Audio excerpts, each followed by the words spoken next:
echoing apartment. Moving into my new apartment felt like a fresh start, a clean slate. I had no idea it already had an occupant, one that wasn't on the lease. I just moved into a charming old building, 3 stories high, right in the heart of the city. My unit was on the 2nd floor, a cozy 1-bedroom, perfect for a single person like me.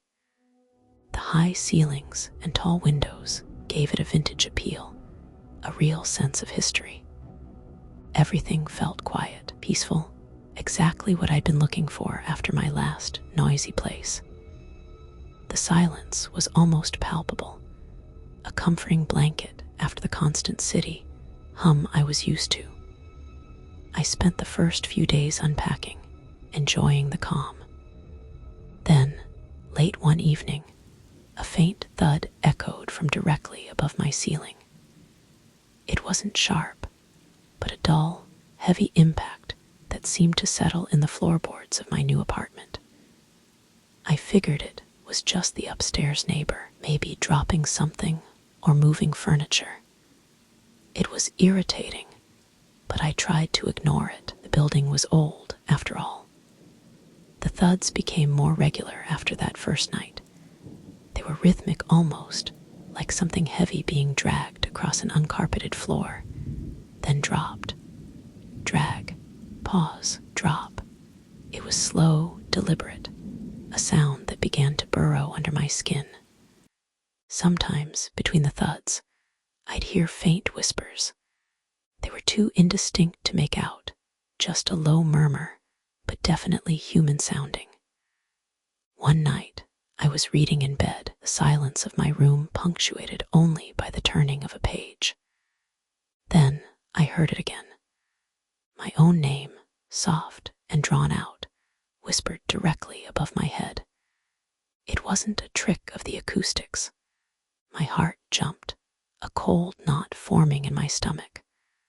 I froze, convinced I'd imagined it, but the chilling sensation lingered. The noises started following me. If I moved from the living room to the kitchen, the dragging sound would seem to move with me, directly overhead. It was impossible. Surely just an old building's acoustics playing tricks on me. I tried to convince myself desperately. The whispers seemed to follow too, a constant, low drone. I decided I had to do something.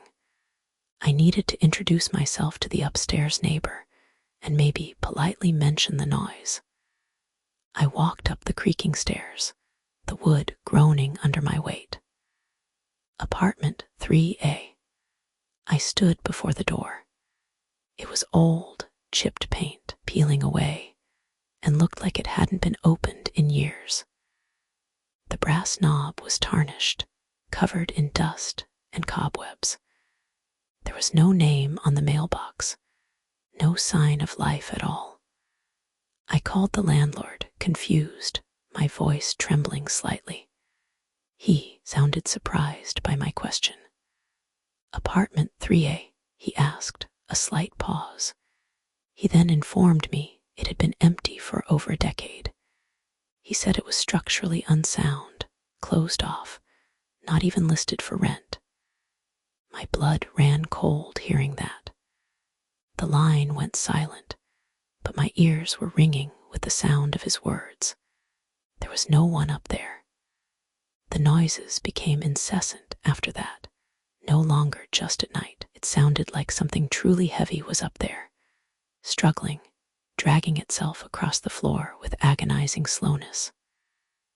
Sometimes, a low, guttural moan would accompany the scraping, a sound that was not quite human, a deep, resonant rumble that vibrated through my ceiling and into my bones. I started sleeping with headphones, music blasting, but even then, I could feel the vibrations, the rhythmic thudding against my pillow. One evening, a fine dust, like old plaster, started sifting down from a hairline crack in my living room ceiling. It wasn't just a speck. It was a steady, disturbing fall, like fine, gray snow. It was was far too much to be normal wear and tear. Something was actively digging up there, digging, scraping, struggling, and watching. I felt its unseen gaze pressing down on me, heavy and cold. I was huddled in my bedroom, every light on, trying to distract myself with a book that lay unread in my trembling hands. The scraping above my bed intensified suddenly. It wasn't just on the floor anymore. It sounded like it was inside the ceiling itself, directly above my head. The plaster began to groan and crack audibly. A distinct, sickening crack formed right above me, growing wider by the second, splintering outwards like a spiderweb. I could hear a wet, heavy thud just before a sickening wet sound started, like something thick and viscous being pulled through a narrow, tearing gap. My breath caught in my throat. Then, slowly, impossibly, a single, pale finger, impossibly long and thin, slowly pierced through the crack, right above my face. It was chalky white, tipped with a dark, ridged nail. It was reaching, testing the air, as if feeling for something, or someone. I screamed, a raw, primal sound that ripped from my throat. I didn't even grab my phone. I just grabbed my keys, bolted out the door, and scrambled down the stairs, 3 at a time. I never looked back. I just ran out of the building, into the street, into the cold night air, not caring where I went. But as I ran down the stairs, my heart pounding a frantic rhythm, I heard it again. A whisper, "Welcome home." It wasn't from above, from the empty apartment. It was from behind me, from my now empty apartment, the one I had just fled. The thing hadn't been trying to get down from the empty apartment. It had been trying to get into mine. It had been there all along, in my ceiling, waiting. The apartment above was empty because its last occupant had already joined the thing in my ceiling. And now I realized it was officially in my apartment, waiting for me to come back. The whispering watcher, they told me the fire lookout job was lonely. They didn't tell me I wouldn't be alone. I took the summer job at the remote fire lookout tower in the National Forest for the solitude. The tower stood sentinel atop the highest peak, offering a breathtaking 360-degree view of an endless green canopy. Days were spent scanning the vast wilderness, the only sound the wind whistling around the cabin. Nights were under a blanket of stars so thick and bright they felt close enough to touch. It was peaceful, exactly what I needed, a complete escape from the world. My nearest neighbor, human or otherwise, was miles away. About a week in, I started noticing things. Just fleeting movements in the distant tree line, a ripple in the leaves that wasn't wind, a shadow that seemed to detach itself from the forest floor. They were too large for deer, too still for anything else I knew.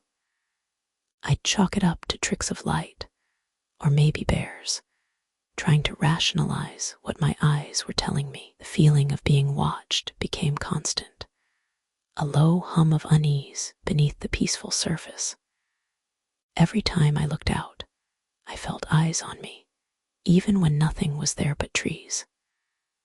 My radio, usually clear, started crackling with static whenever I focused my binoculars on a particular patch of forest, a sharp, buzzing sound that cut through the silence.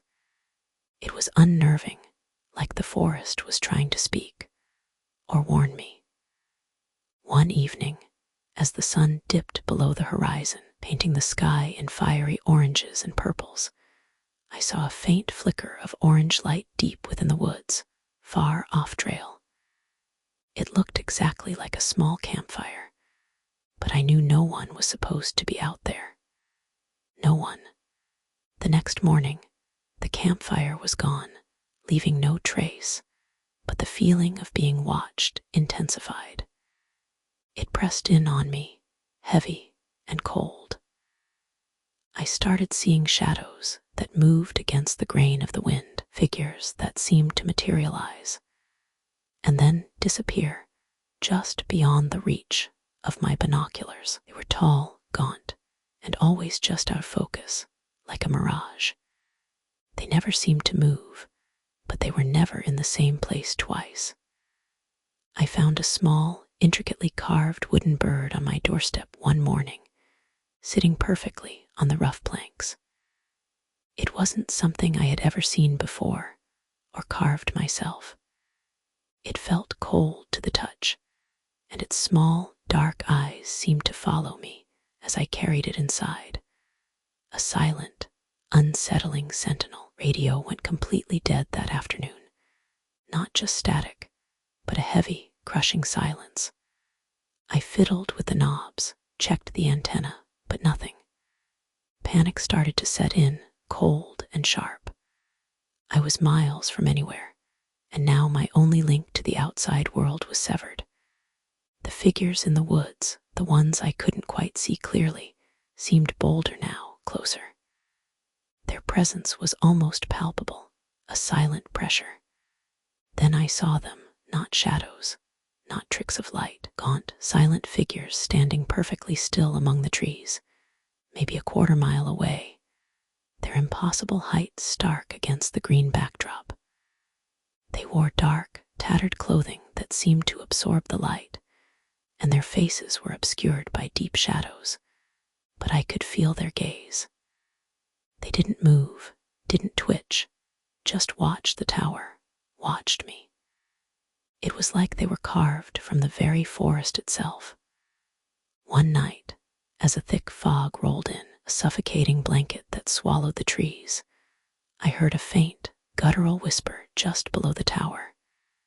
It wasn't human language, but it felt like it was directed at me, a deep, rasping sound like dry leaves skittering across pavement. I peered down, but the fog was too thick to see anything. Only the sound remained. I woke up to a faint tapping. It wasn't on the window. It was on the wooden railing of my balcony, just outside the tower cabin.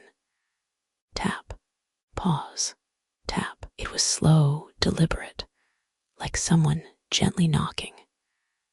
My heart hammered against my ribs, grabbed my emergency axe, the cold steel a small comfort in my trembling hand, and slowly, carefully, peered out the window. Directly below me, standing in the clearing, was a figure. It was impossibly tall, skeletal, and absolutely motionless. Its head was tilted back, staring directly up at my window, into my eyes. Its eyes, if they were eyes, were twin points of absolute blackness, reflecting nothing, just consuming the light around them. And then it raised a hand, slowly, deliberately, pointing a long, bony finger directly at me. I fled. I didn't even think.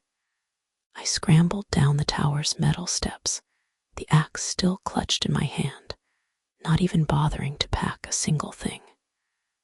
I ran blindly through the woods, not caring about the scratches or the pain, until I hit the dirt road, then just kept running. Days later, when a search party finally found me, delirious and dehydrated, they brought me back to civilization. I tried to tell them about the figures, about the watcher, about the terrible, silent gaze. They just looked at me with pity, their eyes saying more than their gentle words. When I asked about the lookout tower, about its history, they told me it had been abandoned for 20 years after the last 3 lookouts vanished without a trace, one after another. And as they drove me away, out of the forest, I saw it in the rearview mirror, a tall, dark figure standing atop the lookout tower, watching us leave, its hand slowly waving goodbye.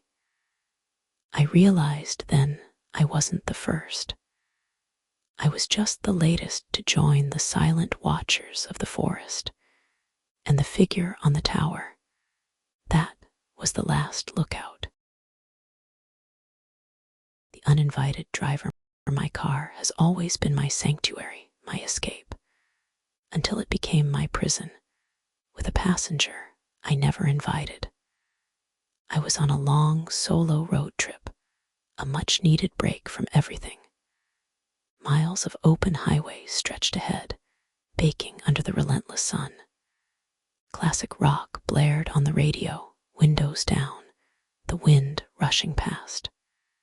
Snacks were within easy reach on the passenger seat. It was pure freedom, just me and the road, a feeling of absolute control and liberation. About halfway through, on a particularly deserted stretch of asphalt, I saw a figure by the roadside. It was tall, dressed in dark, old-fashioned clothing, just standing there, facing away from the road, not hitchhiking, not moving. Something about it felt deeply off, a prickle on the back of my neck. My gut screamed at me not to stop. I just sped past, barely sparing a glance, my foot pressing harder on the accelerator. A few minutes later, I glanced in my rearview mirror. My heart seized. The same figure was there in my backseat, sitting perfectly still, staring straight ahead, as if they'd been there the whole time, a silent, impossible passenger. My blood ran cold, turning to ice in my veins. I slammed on the brakes, the car screeching to a violent halt, throwing my body forward.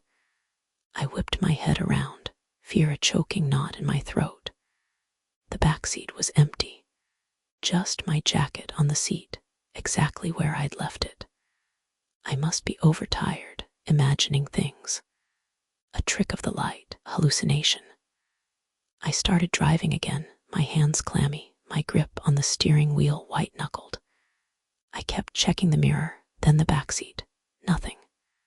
I tried to tell myself it was a hallucination, a trick of the light from the sun-drenched highway. But then, a faint, cold breath feathered against the back of my neck, raising goosebumps on my arms. My spine stiffened. I looked in the rearview mirror again, dread crawling up my throat. The figure was there. Clearer this time. A woman, pale face, dark sunken eyes, framed by impossibly dark hair. She wasn't looking ahead anymore. She was looking directly at me, a faint, unsettling smile on her lips, a silent, knowing grin that promised nothing good. I tried to unlock the doors, my thumb fumbling for the central locking button on the armrest. I pressed it frantically, again and again, but the system wouldn't respond. The doors remained stubbornly locked, sealed tight. I tried the windows, pressing the buttons, but they wouldn't roll down either, not even a twitch. I was trapped. Panic exploded in my chest. The woman in the back seat leaned closer, her presence chilling the air around me. The temperature inside the car plummeted, a sudden, unnatural cold. She didn't speak, didn't move much, but her eyes never left mine in the mirror. Her faint smile widened, just slightly, as if she knew something terrible, something I didn't, something about my fate. I floored the accelerator, hoping to outrun whatever this was, to outrun her. But the car felt heavy, sluggish, unresponsive, like it was resisting me, like it was fighting my every input. The engine roared, but the speed barely increased. The radio suddenly burst to life, not with my music, but with a horrifying, distorted wail, like a human scream played backward, stretched and mangled. The volume knob wouldn't turn. My fingers scraped uselessly against it. My hands started shaking uncontrollably, my entire body trembling.